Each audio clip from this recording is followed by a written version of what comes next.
Hello नमस्कार मित्रों, हूँ निकुंज वसोया तमारू स्वागत करूँ छूँ मारा खीजड़िया गामना वाड़ीना रसोड़ा। आज आपणे बनावीशुं मंचूरियन। मित्रों आज आपणे खूब ज रसप्रद मंचूरियन बनाववाना छे, जेनो सॉस पण आपणे अहींया ज बनावशुं ताजो, अने जे आ मंचूरियन हशे ए चणानी दाळना हशे। चालो शरू करीए। मित्रों आपणी रेसिपी तरफ वळता पहेला आज हूँ तमारा माटे एक अगत्यनी सूचना लईने आव्यो छुं, जे खूब ज जरूरी छे। मने इंटरेस्टिंग लागी एटले हूँ तमारा साथे पण शेर करवा मागुं छुं। मित्रों आज हूँ वात करीश एक एपनी के जे एपनुं नाम छे रोजधन एप। मित्रों आ विडियो शेरिंग एप है, कोई एवं एप नहीं, पण आ लोकोए खूब ज जोरदार कॉन्सेप्ट लईने आव्या छे कि तमे जो आ एपने शेर करशो अने तमारा मित्रों छे ने डाउनलॉड करशो तो तमे पैसा कमाशो। जेम के अत्यारे आ तमे एप डाउनलॉड करशो तो तमे जेवुं एप डाउनलॉड करशो एवुं तमने 25 रुपया मळशे, अने तमे जेवा हूँ जे कोड आपीश ए तमे कोड नाखशो एवा तमने सीधा बीजा 25 रुपया मळशे। એટલે કે તમને 50 रुपया અત્યારે જ ડાઉનલોડ કર્યા પછી મળી જશે, તો તમે મારા કોડ નાખશો તો આ ખૂબ જ જોરદાર એપ છે રોજધન, જેનું નામ છે રોજધન એપ્લિકેશન, એન્ડ્રોઈડ એપ્લિકેશન છે।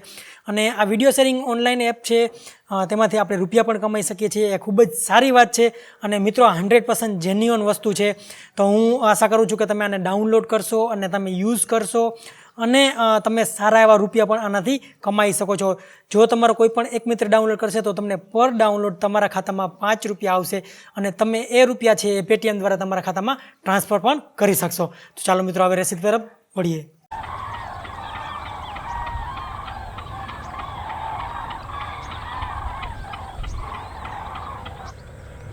મિત્રો તો સૌ પ્રથમ આપણે દરરોજની માફક જ આગ પ્રગટાવીને અને આપણો ચૂલો પ્રગટાવીને આપણી રસોઈની શરૂઆત કરીશું।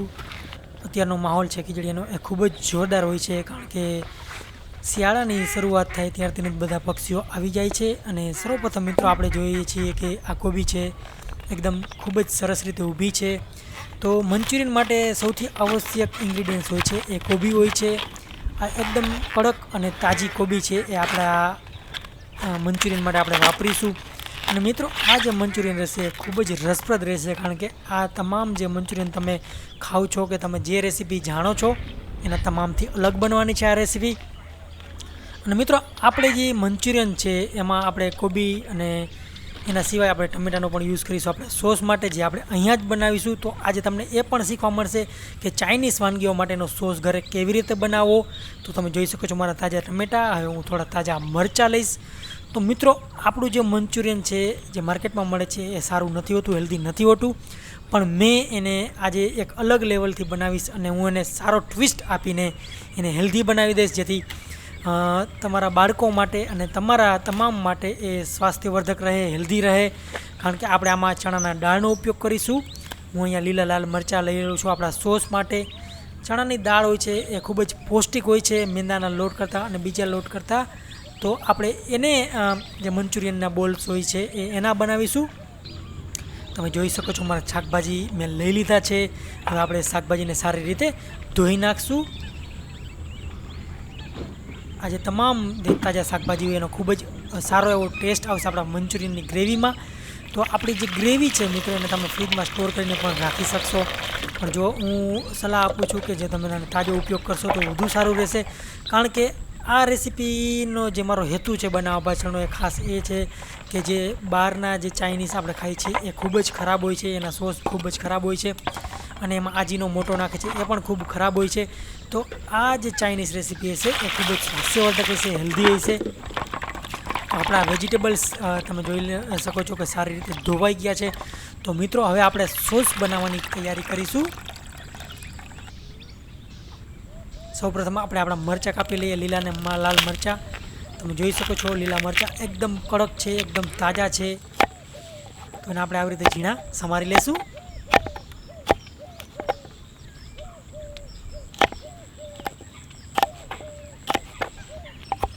આ જે રેસીપી છે એ ખૂબ જ સારી રીતે બનેલી છે મિત્રો। જો તમે આને સારી રીતે ફોલો કરશો તો તમને ખૂબ જ જોરદાર રિઝલ્ટ મળશે આ સોસનું અને જે મંચુરિયનનો ઓવરઓલ ટેસ્ટ હોય છે એનું।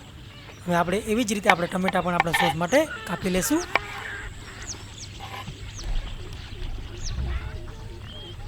તમે જોઈ શકો છો ખૂબ જ સારી રીતે ઝાડવામાં જ પાકેલા ટમેટા છે મિત્રો।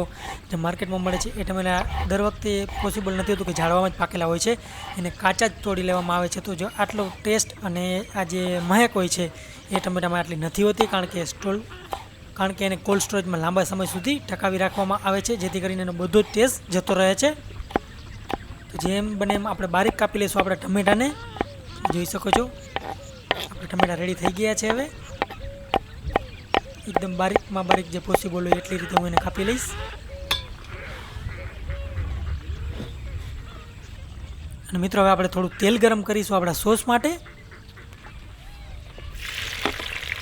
અહીંયા તમે મગફળીનું તેલ અથવા તો તલનું તેલ પણ વાપરી શકો છો, અથવા એ તેલ ન હોય તો તમારા જે અવેલેબલ તેલ હોય એ પણ યુઝ કરી શકો છો. પણ મગફળીનું અને તલનું તેલ સૌથી સારું રહે છે. તો મેં તેલમાં સૌપ્રથમ મરચાં એડ કર્યા છે, તમે જોઈ શકો છો. અને હવે મેં એમાં ટમેટા એડ કરી દઉં છું. ઝીણા સમારેલા મરચાં અને ટમેટા આપણે તેલમાં નાખી દઈ જતા. બીજી એક પણ વસ્તુ નથી નાખી મિત્રો, એ ખાસ ધ્યાન રાખજો. મિત્રો દર વખતે એવું જ નથી હોતું કે જે આપણે વધુ પડતા મસાલા ઉપયોગ કરીએ તો જ વાનગી સારી બને છે. પણ જો આપણે આપણા મસાલાને બહુ વ્યવસ્થિત રીતે ઉપયોગ કરીએ તો પણ એનો એક ભરપૂર ટેસ્ટ આવે છે. તમે જોઈ શકો છો કે આપણો સોસ તૈયાર થઈ ગયો છે. એમાં થોડો ઘણો લાલ મરચાં પાવડર બી તમે નાખી શકો છો જો તમારે નાખવો હોય તો. એનો પણ એક સારો ફ્લેવર આવશે. અથવા તો એમના પણ તમે ડાયરેક્ટલી આવી રીતે પણ યુઝ કરી શકો છો. તમે જોઈ શકો છો મારો ચાઇનીઝ સોસ. મિત્રો હવે આપણે થોડા તીખા ખાંડી લેશું. હંમેશા મિત્રો જે તીખા હોય એ તાજા ખાંડીને ઉપયોગ કરવો, ના કે એને એ બરણીમાં જારમાં સ્ટોર કરી રાખવા. તો જો એનો જે બેનિફિટ છે એ બધાય જતા રહેશે. તો તમને હું એક સલાહ આપું છું કે જો તમારા તીખા હોય એને તમે તાજા ખાંડીને યુઝ કરતો તો સારું રહેશે. હવે મિત્રો આપણે રાત્રે આ દાળ હતી એને પલાળી દીધી હતી. મેં આખી રાત આપણી દાળ છે તમે જોઈ શકો છો ખૂબ જ સારી રીતે પલળી ગઈ છે. તો હવે આપણે એમાં વધારાનું પાણી હતું એમાં એ કાઢી નાખશું. મિત્રો આને હું ખાંડણીની મદદથી ખાંડું, પણ તમે ઘરે જો આને મિક્સરની જારમાં કરવું હોય તો પણ કરી શકો છો. પણ એક યાદ રહે કે આનો આપણે બિલકુલ બારીક પેસ્ટ નથી બનાવવાનો. આપણે આની થોડી ઘણી કણી રહીએ એવો આનો મિક્સર તૈયાર કરવાનું છે, જેથી કરીને આપણા મંચુરિયન છે એ કડક બને, ખૂબ જ સારા બને અને જાજુ તેલ પણ ન પી જાય. તમે જોઈ શકો છો મારો લોટ કેવી રીતે મેં એને ખાંડ્યો છે ચણાની દાળને. બીજી તરફ તમે જોઈ શકો છો મિત્રો આપણી લીલી ડુંગળી છે એ હું થોડી ઉપાડી લઈશ આપણા મંચુરિયન માટે, જેથી કરીને આપણે ખૂબ જ બહાર જેવો જ ભરપૂર ટેસ્ટ આવે. શિયાળામાં લીલી ડુંગળી અને લીલું લસણ અવેલેબલ હોય છે, તો આ મંચુરિયન માટે બેસ્ટ સિઝન હોય છે. અને આ રેસીપી તમે ફોલો કરજો, મને ખાતરી છે કે તમને ખૂબ જ ગમશે, તમારા બાળકોને પણ ખૂબ જ ગમશે. અને આ રેસીપી છે એ બીજી રેસીપીની કમ્પેરમાં 100% હેલ્ધી છે, સ્વાસ્થ્યવર્ધક છે. તો એ ખૂબ જ સારી વાત છે આ રેસીપીને લઈને. તમે જોઈ શકો છો તાજી ડુંગળીના જે પાંદડા છે એ હું યુઝ કરવાનો છું આ રેસીપીમાં. ભરપૂર લીલી ડુંગળી, કોબી અને આપણે આમાં યુઝ કરવાના છે.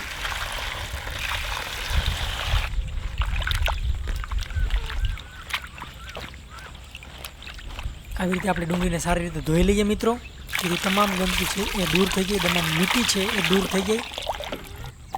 હવે આપણું લસણ છે એને આપણે બારીક આવી રીતે કાપી નાખશું. સૂકું લસણ, લીલું લસણ તમે બે જ યુઝ કરી શકો છો અહીંયા, તમને જે ગમે એ. અને થોડું આદું પણ આપણે કાપી લઈશું, એના પણ બારીક ટુકડા કાપશું આપણે. બને તેટલા નાની સાઇઝના કરી લેવા, જેથી મોઢામાં આવે ત્યારે બહુ જ સારો ટેસ્ટ આવે, ના કે વિયર ટેસ્ટ આવે. હવે મિત્રો આપણી જે તાજી કોબી છે આપણે એને સમારી લેશું. આવી રીતે હું એનું એક પાંદડું છે એ આપણે છેલ્લે યુઝ કરશું, એના માટે હું અહીંથી કાઢી લઉં છું આખું પાંદડું. અને જે બાકીની બચેલી કોબી છે એને આપણે આપણા મંચુરિયનમાં યુઝ કરીશું. તો જે આ પાંદડું છે એને હું બાઉલ તરીકે યુઝ કરીશ કે જેમાં આપણે મંચુરિયન આપણું સર્વ કરશું. હવે જે ઉપરનો ભાગ છે કોબીનો એ આપણે કાઢી નાખશું, કે જે ટેસ્ટમાં સારો નથી હોતો અને ખાવામાં બી એટલો સારો નથી હોતો. આપણે એના જે સારા પાન છે કોબીના એ આપણે બહુ સારી રીતે આનો યુઝ કરીશું. તો કોબીને 2 ભાગમાં ડિવાઈડ કર્યા બાદ હવે મિત્રો આપણે એને કાપી લેશું. તમે જોઈ શકો છો એકદમ ફ્રેશ અને કડક કોબી છે મિત્રો. આ હજી પણ હું એને 2 ભાગમાં ડિવાઈડ કરી નાખીશ, જેથી આપણે એને ઝીણી સમારી શકીએ. હવે આ રીતે આપણે એને ઝીણી સમારી લેશું. તમે જોઈ શકો છો મારી ઝીણી કોબી જે છે એ તૈયાર છે, સમારાઈ ગઈ છે. અને જે આપણે ચણાની દાળ મિત્રો વાટી હતી, આપણે કૂટી હતી, એમાં આપણે આ જે કોબી છે એ નાખી દઈશું. સ્વાદ પ્રમાણે મીઠું.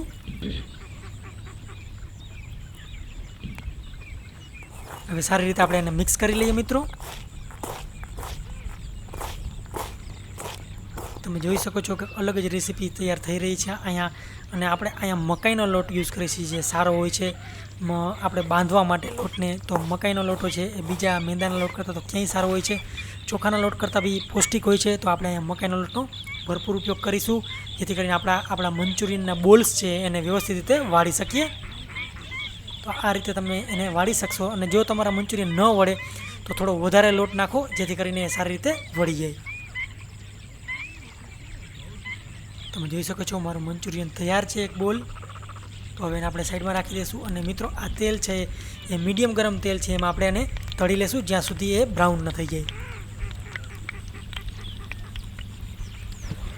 અને મિત્રો જો તમને એમ લાગતું હોય કે તમારા મંચુરિયનના બોલ્સ હોય છે કાચા રહી જાય છે, તો તમને સલાહ આપીશ કે જે આ મંચુરિયનના બોલ હોય છે થોડા પાકી જાય તે પછી એને આપણે કાઢી લેશું અને એને બીજી વાર તળીશું જેથી કરીને એ બહારથી કડક બને અને અંદરથી પણ સારી રીતે પાકી જાય. જો એકવારમાં તરશો તો એ પોસિબિલિટી છે કે તમારા મંચુરિયનના બોલ્સ હોય છે એ કાચા રહી જાય.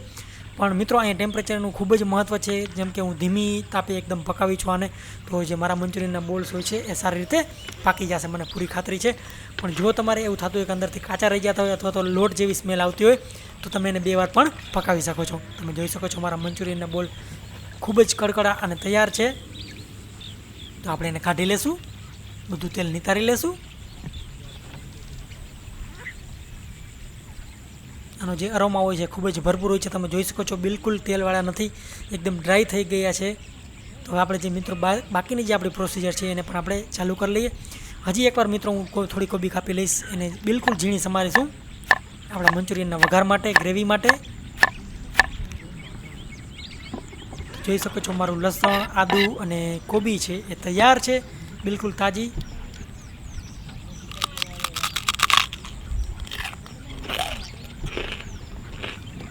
હવે આપણે ડુંગળી પણ સમારી લઈશું આપણા વઘાર માટે.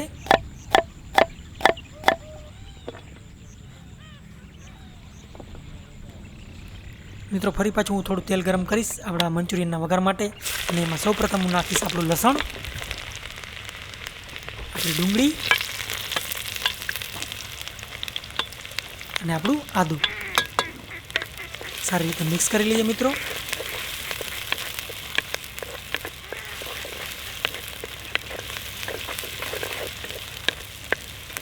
થોડું પાકી જાય એટલે આપણે એમાં બાકીની જે કોબી રહેલી છે એ પણ નાખી દઈશું અને ફરી પાછું આપણે એને મિક્સ કરી લઈશું.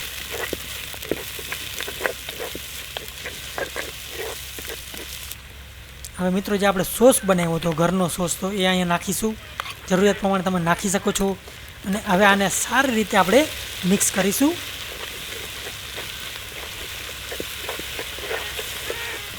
ખૂબ જ સારો કલર દેખાઈ રહ્યો છે, તમે જોઈ શકો છો. અને આનો ખાસ ફાયદો એ છે કે આનો જે ફ્રેશ ટેસ્ટ હશે એ તમે મંચુરિયન ખાવ છો એના કરતાં અલગ હશે. થોડા સોયા સોસ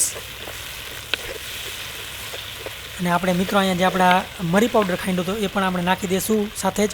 અને આપણે જરૂરિયાત પ્રમાણે પાણી નાખીને આપણે ગ્રેવીને પાકવા દઈશું.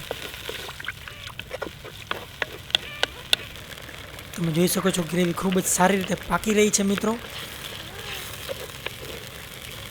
તમારે જેટલી તીખાશ જોતી હોય એ પ્રમાણે તમે મરી પાવડર આમાં નાખી શકો છો. હવે બીજી બાજુ મિત્રો આપણે ડુંગળીના પાંદડા છે એ પણ હું સમારી રહીશ જેથી આ કરીને આપણે જે મંચુરિયનને ખૂબ જ ફ્રેશ એરોમેટિક ટેસ્ટ આપી શકીએ અને જે બહાર માર્કેટમાં મળે છે એવો જ ટેસ્ટ આપી શકીએ. તો હું થોડા ડુંગળીના પાંદડા પણ આપણે કાપી લેશું. આપણા મંચુરિયનના જે બોલ્સ હતા એ આપણે ગ્રેવીમાં નાખી દઈશું.